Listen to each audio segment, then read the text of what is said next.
नमस्कार दर्शक मित्रों, एस्ट्रो साइंस के इस चैनल में मैं आचार्य दुर्गा प्रसाद शास्त्री आप सभी का स्वागत करता हूं।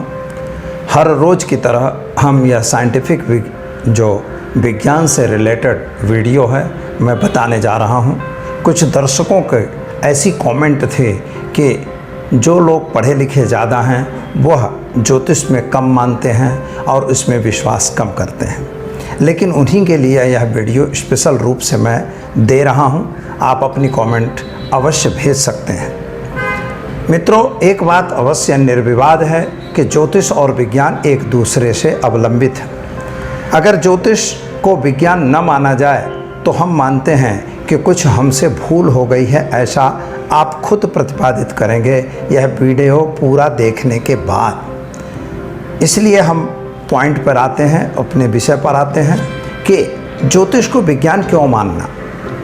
हमने देखा है जियोलॉजी के अंदर जो ज्योमेट्रिक जो पद्धति है कि दोनों की पद्धति में अलग अलग चीज़ें बताई गई हैं। वास्तव में ज्योतिष विज्ञान जो है वह भूमंडल का विज्ञान है और भूमंडल और अवकाश मंडल दोनों का कॉम्बिनेशन है। हम एक छोटा सा उदाहरण आपको देंगे कि जब सूर्य ग्रहण होता है तो अमावस्या के दिन ही होता है, एक बात। दूसरी बात, सूर्य ग्रहण जब बनता है तो उसका समय और तिथि और तारीख जो हमारे वैदिक एस्ट्रोलॉजी ने निकाला है वही आती है, दूसरी नहीं आ सकती। सायन कुंडली भी बनाते हैं, सायन के जो वैज्ञानिक हैं, साइंटिस्ट हैं, तो साइंटिस्ट कैन नॉट डिसाइड, वो इसका फैसला नहीं करते कि कितने बजे ग्रहण एग्जैक्ट रूप से होगा, क्योंकि जो ग्रहण बनते हैं, जो ग्रह बनते हैं तो अपने नक्षत्रों के आधार से बनते हैं। जो नक्षत्र हैं उनकी एक चाल होती है जिसे हम माइलोमीटर भी कह सकते हैं। तिथि जो है वह भी एक प्रकार से अपने आधारित चलती रहती है। 360 दिन का दिन जो भारतीय ज्योतिष में बताया है, 365 दिन वहाँ बताया गया है, लेकिन हमारे यहाँ क्या है कि कुछ बदघट होती है, जो तारीख होती है, हमारी तिथि होती हैं। हर तिथियाँ सूर्य की कला पर चलती हैं, चंद्रमा की कला पर चलती हैं। तो जो कला होती है वह कहीं कहीं कला और विकला में परिवर्तन आता रहता है, क्योंकि पृथ्वी हमारी जो है वो झुकी हुई है। 23.5 डिग्री जो उसका मतलब झुकाव है, इसकी वजह से यह परिवर्तन होता है। अब यह विज्ञान कहोगे या नहीं कहोगे, यह एक शब्द विज्ञान का हुआ। इसी तरह चंद्रग्रहण के लिए भी माना जाता है। दूसरी बात, नक्षत्रों की बात अगर करते हैं, जैसे पूर्णिमा है तो पूर्णिमास्या के दिन जो है वो हमेशा जो समुद्र है वहाँ ज्वार भाटा आती है। जब पूर्णिमासी होती है तब, और अमावस्या होती है तो उसका पानी नीचे चला जाता है। क्यों ऐसा होता है? तो इसके भी पीछे का जो रहस्य है वह यही है। दूसरी एक सिंपल बात मैं बताना चाहूँगा आपको कि जैसे चंद्रमा मनुष्यो जातः, विज्ञान हमारा ज्योतिष जो है यह कहता है कि धर्मशास्त्र भी यही कहता है, चंद्रमा मन का कारक है। अगर आपकी कुंडली में कहीं भी चंद्रमा दूषित है अथवा चंद्रमा कमज़ोर है तो आपको मानसिक स्थिति कमज़ोर रहेगी। पूर्णिमा से जब आएगी तो अब जो आदमियों का दिमाग कुछ कमज़ोर होता है, दिमागी संतुलन कमज़ोर होता है, तो उनका दिमाग ज़्यादा उद्विग्न हो जाएगा।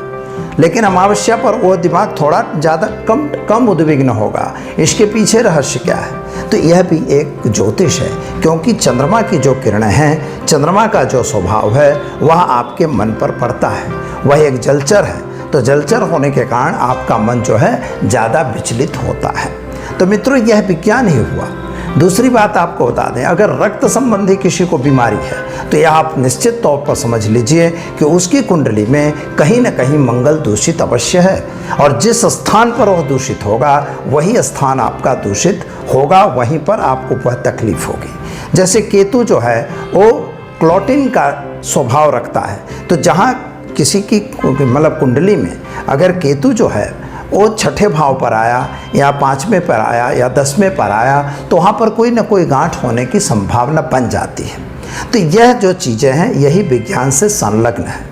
जिस तरह से हम वैज्ञानिक लोग ये मानते हैं कि हर चीज़ों के पीछे कोई एक रहस्य होता है, इसी तरह से ज्योतिष जो मानता है वह भी पृथ्वी के जो एलिमेंट्स हैं, 5 एलिमेंट्स हैं, हम भी उन्हीं 5 एलिमेंट यानी 5 तत्वों का प्राधान्य मानते हैं। जैसे सीधी सिंपल बात है कि चित जल पावक गगन समीरा पंच रहित चित यह अधम शरीरा। जिस तरह से 5 तत्वों से बना हुआ यह शरीर है, तो हम जब ज्योतिष की बात करते हैं तो जो हमारा ज्योतिष है वह वास्तव में क्या है कि वही ज्योतिष का जो पूरा आकार हम मानते हैं वह पूरा आकार ही हमारी शरीर है। और वही शरीर में जैसे प्रथम भाव को हम लग्न कुंडली कहते हैं, तो लग्न कुंडली से हम मन मगज मस्तिष्क का विचार करते हैं। द्वितीय कुंडली को जो भाव है वह दूसरी आँख भी कहते हैं। साथ ही में उसको हम अपने कुटुंब परिवार से संबंध बनाते हैं, विद्या से संबंधित बनाते हैं। तो जब विद्या स्थान दूषित होगा तो वह लड़के का प्राइमरी एजुकेशन दूषित होगा। अगर वहाँ दुष्ट ग्रह होंगे तो दुष्ट ग्रहों के स्वभाव से आपके परिवार में क्लेश बना रहेगा। यही एक बताता है कि यह भी एक साइंस है, और यह साइंस से हम जान सकते हैं भाई आपके घर में इस तरह से तकलीफ है, आपकी मृत्यु कब होगी यह भी ज्योतिष बता सकता है। आपको कौन सी बीमारी होने वाली है यह भी ज्योतिष बताता है, और यही उसकी वैज्ञानिकता का प्रमाण है। इसके लिए प्रमाण की आवश्यकता नहीं, क्योंकि ज्योतिष को कहा गया है जो ज्योतिष है वह नैनम वेदश्च नैनम। ज्योतिष जो है वेदों का नयन है, एक यानी चक्षु है। चक्षु का मतलब आँख होता है। तो जो वेद देखने का काम, तो ज्योतिष जो है देखने का काम करता है। कोई राजनेता बनेगा या नहीं बनेगा, कोई मतलब पढ़ने में अव्वल नंबर ले जाएगा नहीं ले जाएगा, कोई अपने जीवन में डॉक्टर बनेगा, इंजीनियर बनेगा, क्या बनेगा, ये इस चीज़ का भी निर्णय ज्योतिष विज्ञान कर सकता है, जो आपकी जन्म तिथि, जन्म तारीख, जन्म समय के आधार से बनाया गया है। और यही प्रमाण है। माता को कष्ट है, पिता को कष्ट है, आपके पिता पहले मर जाएंगे या आपकी माता पहले मरेंगी, इसका भी प्रमाण हमारा ज्योतिष देता है। इसी के आधार से मित्रों यह आप स्पष्ट रूप से समझ रखिए कि ज्योतिष यह कोई मजाक नहीं है, यह एक विज्ञान है। और विज्ञान का ही इसमें तत्व रहा हुआ है, जिसमें ग्रह, नक्षत्र, उसके साथ उपनक्षत्र, और उपनक्षत्रों के बाद नक्षत्र के स्वामी, नक्षत्र के स्वामियों के साथ उनकी दशा, अपदशा, महादशा, अंतरदशा, अष्टक वर्ग वगैरह कितने ही उसमें पार्ट हैं। वो एक कैलकुलेशन है। यह एक प्रकार का बहुत शुद्ध वैज्ञानिक गणित है, जिस गणित के आधार से हम इस चीज़ का निर्णय ले सकते हैं कि आपकी लाइफ में कौन सी घटनाएं घटने वाली हैं, आपके लाइफ में किस वर्ष में आपको एक्सीडेंट वगैरह होगा, अथवा किस साल में आप वाहन वगैरह खरीदेंगे, किस वर्ष में आपका व्यापार बिजनेस चालू हो जाएगा, किस प्रकार कब तक आपकी नौकरी रहेगी, कब आपकी नौकरी जाएगी। यह सभी चीज़ों का निर्णय जो है वो हमारे ज्योतिष से हो सकता है। इसीलिए हम इसे अब अवश्य रूप से यह कहेंगे कि यह एक विज्ञान है। मानने न मानने की बात इसमें नहीं आती, क्योंकि मानना जरूरी है। आप एक कैलकुलेशन को अगर मानते नहीं हैं तो गणित को नहीं मानेंगे तो आप विज्ञान को भी नहीं मान सकते। यानी जो वास्तविक वैज्ञानिक है वह अवश्य गिनेगा कि ज्योतिष एक विज्ञान है।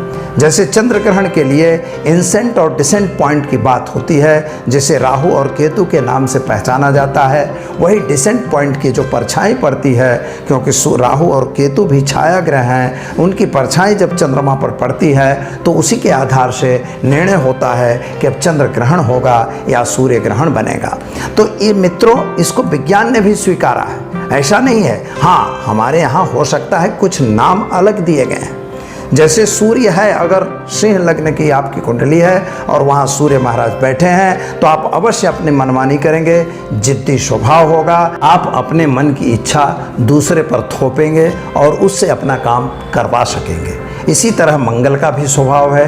राहु का स्वभाव किसी के पीछे पड़ जाना है। अगर वह छठे भाव में आ गया तो आपको होने वाले रोग की माहिती डॉक्टर भी नहीं तब प्राप्त कर सकते। इस तरह से ज्योतिष एक विज्ञान है। मित्रों, अगले वीडियो में भी मैं आपको ऐसे रोचक वीडियो और साथ ही में विज्ञान से जुड़े हुए कई तथ्यों को आपके सामने मैं उजागर करता रहूँगा। आप मेरा पूरा वीडियो अवश्य देखिए। इस वीडियो को देखकर इसे लाइक भी करिए, सब्सक्राइब करिए, साथ ही में आप इसे शेयर भी करिए, और आपके मन के जो प्रश्न हैं उन्हें कमेंट द्वारा अवश्य हमें बताते रहिए। मैं उसका जवाब आपको वीडियो के ही द्वारा देता रहूँगा। धन्यवाद।